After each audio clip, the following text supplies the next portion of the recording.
talking about? Of course, that instantly iconic and unforgettable moment when the Flash entered the Speed Force.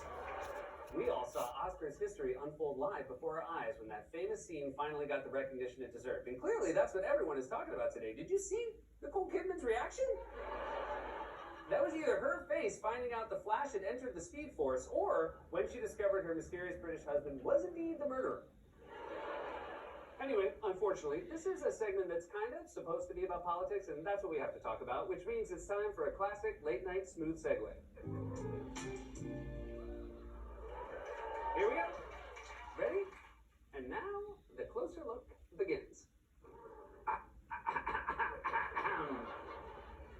Donald Trump's personal sway over the Republican Party seems as strong as ever, even if at times the candidates he backs fall flat. In some places, Trump-endorsed candidates are struggling in GOP primaries and having a hard time raising money, but in other places, like Texas, his endorsement was still very powerful, and it's shocking to me how popular he remains in Texas, given how stupid he looks in a cowboy hat. He looks like an undercover cop trying to bust up a cattle rustling operation.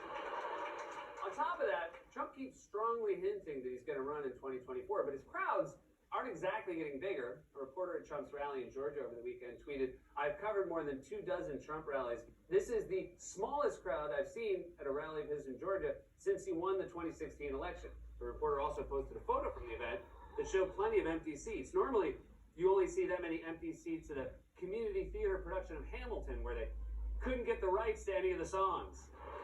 "My name is Alex, and I'm here to say, let's tell the British to go away."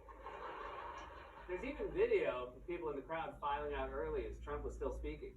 Leaders who are going to save your state from this anarchy and betrayal. Your state?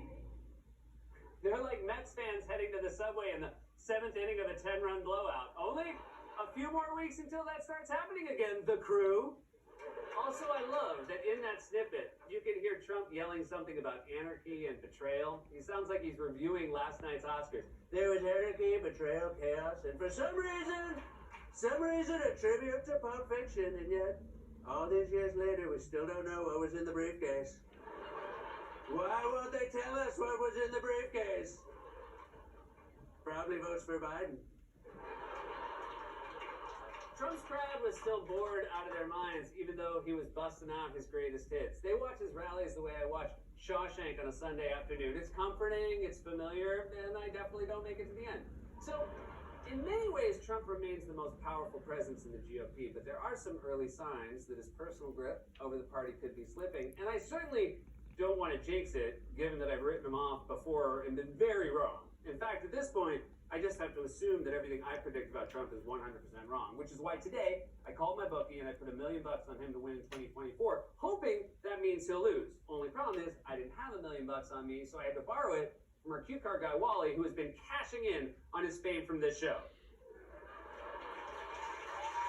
Sorry, what is Wally coin? So that's my new cryptocurrency. Why do you have a cryptocurrency? So I can buy NFCs. You mean NFTs? No. NFCs, non-fungible cue cards. Seth, it's a picture of an ape holding a cue card, and you get to own a picture of it for as little as $5,000. Why? Anyway, the point is Trump's personal sway over the GOP may or may not be waning. Only time will tell. But even if Trump himself fades away, Trumpism and the Republican Party he molded will very much remain. Aspiring Republicans are all desperate to mimic him, and the central animating force of Republican politics today is still the rejection of democracy. Just look at Georgia gubernatorial candidate David Perdue, an ex-senator who's trying to court Trump's base by repeating his lies about the 2020 election and blaming the current Republican governor, Brian Kemp, for allowing Democrats to steal the election. Let me be very clear, very clear. In the state of Georgia, thanks to Brian Kemp, our elections in 2020 were absolutely stolen. And I'm fighting right now to find out what happened in 2020 and make sure that those people responsible for that fraud in 2020 go to jail.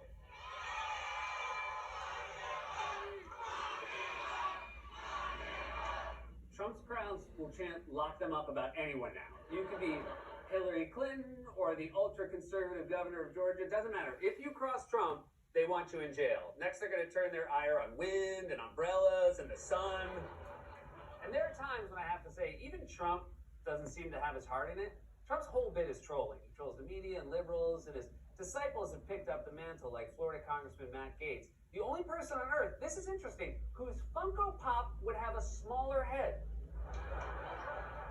Gaetz appeared at the rally and once again floated an idea he's pitched before to make Trump Speaker of the House if Republicans win the midterms in November. But Trump did not have much of a reaction.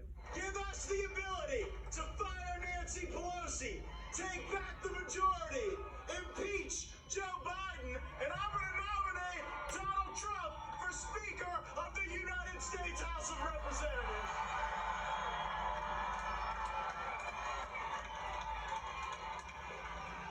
Thank you very much. Thank you, everyone. Well, that was interesting. He sounds like a dad whose teenager just made him watch Euphoria for the first time. Well, that was very interesting. Hey, I'm gonna come to school with you tomorrow. No? For the whole day. So regardless of what happens to Trump himself, Trumpism is very much the heart of the GOP and here to stay. And it's not just the Matt Gaetzes and David Perdue's of the world. Republicans at the highest echelons of power have fully embraced conspiracy theories and authoritarian impulses that define Trumpism. Last week, for example, we learned about bombshell text messages from Ginny Thomas, the wife of Supreme Court Justice Clarence Thomas, to Trump's Chief of Staff Mark Meadows, pushing the Trump administration to overturn the election. Tonight, our chief election and campaign correspondent Robert Costa and Bob Woodward have uncovered text messages between the wife of Supreme Court Justice Clarence Thomas and President Trump's top aide, in which she repeatedly pushed to overturn the 2020 presidential election. The first message from Thomas came the day before Joe Biden was declared the winner of the 2020 presidential election. "Do not concede," she wrote. "It takes time for the army who is